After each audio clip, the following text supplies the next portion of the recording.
निश्चिंत रहेंगे। आप सोचिए ना, स्कूल कॉलेजेस सब बंद हो जाते हैं, एक सप्ताह पहले से सिक्योरिटी गार्ड जाते हैं, सब स्कूल में रहने लगते हैं। जो समस्या है ट्रांसपोर्ट का, गाड़ियां पकड़ी जाती हैं, सबको दिक्कत होता है। नमस्कार, मेरा नाम साहिल कुमार है और आप एक न्यूज 24 देख रहे हैं। जी हाँ, वन नेशन वन इलेक्शन, एक देश और एक ही चुनाव, इस बात की चर्चा फिर से जो है तेज हो गई है। बाकायदा यहाँ पर जो है रेल वॉलवेट और होटल के पास जो है बैठक भी की जा रही है, जहां पर तमाम तरह के जिला अध्यक्ष, बिहार भाजपा के प्रदेश अध्यक्ष भी मौजूद है।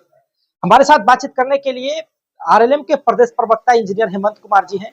वन नेशन वन इलेक्शन का समर्थन कर रहे हैं आप? हाँ, हम लोग पूरी तरह उसके समर्थन में हैं, क्योंकि ये देश हित में है और देश हित में जो भी चीज आएगा वो समाज हित में भी आएगा।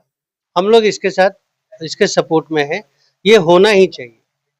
वन नेशन वन इलेक्शन के लिए जो है एक सबसे बड़ी समस्या है कि ये सफल कैसे हो पाएगा, क्योंकि मान लीजिए कि कोई राज्य है जहां पे सरकारें गिर जाती है, दोबारा से बनती है, फिर वो 5 साल के लिए जो है कार्यरत रहती है, तो फिर तो समय काल इधर से उधर हो जाएगा। देखिए, ये जो बातें आप बोल रहे हैं ना, आपको अगर याद हो या नहीं, मैं बतला दे रहा हूँ कि शुरुआती दौर में यही था, वन नेशन वन इलेक्शन। 1960 के आसपास किसी जगह का सरकार गिर गया था, जिसके वजह से ये चेंज होते चला आया। थोड़ा बहुत परेशानी आएगी, लेकिन कोई ना कोई मिल बैठ के अगर लोग बैठेंगे तो रास्ता निकल भी आएगा। इससे फायदा क्या है ना, आप सोच लीजिए कि जो चुनाव लड़ने वाले हैं, मतलब आम जनता का के साथ साथ मैं कार्यकर्ताओं का भी बात कर रहा हूँ। अभी क्या होता है, जो बड़े लीडर रहते हैं वो लोकसभा का टिकट लिए, वहां अगर हार गए तो विधानसभा का भी टिकट वही ले लेते हैं। आप समझ रहे हैं? तो वैसे अगर होगा कि वन नेशन वन इलेक्शन, तो एक आदमी लोकसभा का लड़ेगा तो दूसरे को चांस मिलेगा विधानसभा लड़ने का। तो ये कार्यकर्ताओं के लिए है। और जो जितना खर्च होता है एक इलेक्शन में, आपको भी पता है, पूरे सिस्टम को इन्वॉल्व करना पड़ता है। वो खर्च एक ही बार में हो, भले 2 मशीन की जगह 4 मशीन लगे, लेकिन जो मूवमेंट होता है, अफसर लोग अपॉइंट होते हैं, प्रचार प्रसार, बहुत से तरह के जो ट्रांसपोर्ट का खर्च होता है, वो तो बचेगा। और वो बचेगा तो देश का भला होगा, देश के और किसी काम में आएगा काम। मतलब क्या आप कहना चाहते हैं कि जो लोग सांसद बनने का सपना देख रहे नहीं बन पाते हैं, तो वो विधायक बनने का? हाँ, नॉर्मली यही हो रहा है। अगर आप देखे होंगे कि सांसद का टिकट भी वही लेते हैं, और अगर नहीं जीत पाए तो विधायक भी वही बनते हैं। विधायक का टिकट भी लेते हैं, जीतने के बाद वो सांसद भी लड़ जाते हैं, देखे होंगे आपने।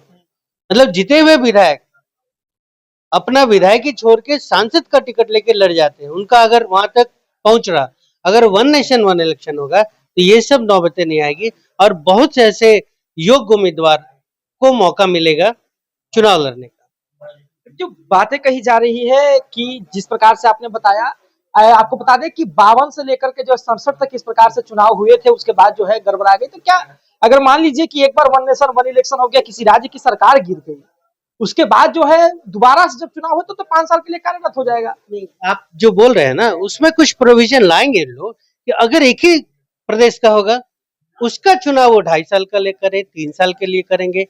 बचे हुए अगर 1 साल से कम है तो उसको अंतरिम सरकार बना के चलाएंगे। कुछ ना कुछ इन लोग बैठ के, वो जब मिलकर बैठेंगे ना, तो ये सब समस्या का समाधान हो जाएगा। और मुझे लगता है ये देश हित के लिए अच्छा है, इसलिए हमारी पार्टी भी उसका सपोर्ट करती है। देश हित के लिए आप अच्छा मान रहे हैं इसको? वही लगातार विपक्ष कह रहा है कि ये कैसे जो है संभव हो पाएगा? संभव होना नहीं होना अलग बात, आप सपोर्ट में है कि नहीं है, पहले आप जब उस मुद्दे पे बैठिएगा तभी तो रास्ता निकलेगा ना। आप अगर मान लीजिए कि हाँ अच्छे हैं हम लोग, सब लोग मिलके बैठेंगे, कोई ना कोई रास्ता निकल जाएगा। आप मान के चलिए कि अगर 38 जिले में, स्टेट में 2 या 3 स्टेट में प्रॉब्लम नॉर्मली आएगी, मैं भी मानता हूँ। जहां पे ये प्रॉब्लम आएगा वहां का कुछ उन लोग बना के लेंगे कि अगर 2.5 साल से कम सरकार चली है तो री इलेक्शन करा देंगे, 2.5 साल के लिए ही कराएंगे। ठीक है, मानते हैं कुछ प्रॉब्लम आएगा, लेकिन कितने जिले में आएगा? 2 या 3 राज्य में, 2-3 राज्य में आएगा। उस तरह का उसका प्रोविजन बना के रखेंगे तो समस्या नहीं आएगी। अगर अलग अलग समय पर चुनाव होने के कारण जो है राजनीतिक पार्टियों को, राजनेताओं को जो है एक एक्स्ट्रा समय मिल जाता है, तो क्या वो उनके लिए? आप राजनीतिक पार्टियों का समय देख रहे हैं, लेकिन ये नहीं देख रहे कि चुनाव के कारण वो स्कूल, बच्चे, पढ़ाई लिखाई, बिजनेसमैन, सबको असर हो रहा है।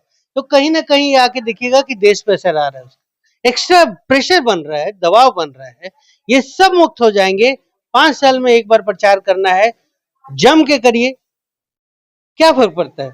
सब लोग निश्चिंत रहेंगे। आप सोचिए ना, स्कूल कॉलेजेस सब बंद हो जाते हैं, एक सप्ताह पहले से सिक्योरिटी गार्ड जाते हैं, सब स्कूल में रहने लगते हैं। जो समस्या है ट्रांसपोर्ट का, गाड़ियां पकड़ी जाती हैं, सबको दिक्कत होता है। खुल के लोग नहीं बोल पा रहे हैं। अगर इस तरह का मौका मिला है, अच्छी बात है। हम लोग सपोर्ट कर रहे हैं कि आए, इसको लागू करें जल्द से जल्द। विपक्ष भी आए, बैठकर बातें करें। अगर उनको लग रहा है कि कुछ समस्या है, बताएं, मिलकर बैठ के निकाल लेंगे उसका समाधान। चलिए, तो अभी आपने बकायदा सुना। आपको बता दें कि जब से जो है देश में चुनाव होने शुरू की हुए, तो 1952, 1957, 62 और 67 के वक्त जो है चुनाव हुए थे, जिसमें लोकसभा और राज्यसभा, राज्य के विधानसभा के चुनाव एक ही साथ हुआ करते थे। परंतु दोबारा से जो है वन नेशन वन इलेक्शन की बातें चलने लगी है। जिस प्रकार से जो है कहा जा रहा है कि one nation one tax, one nation one ration, उसी प्रकार से वन नेशन वन इलेक्शन होना चाहिए।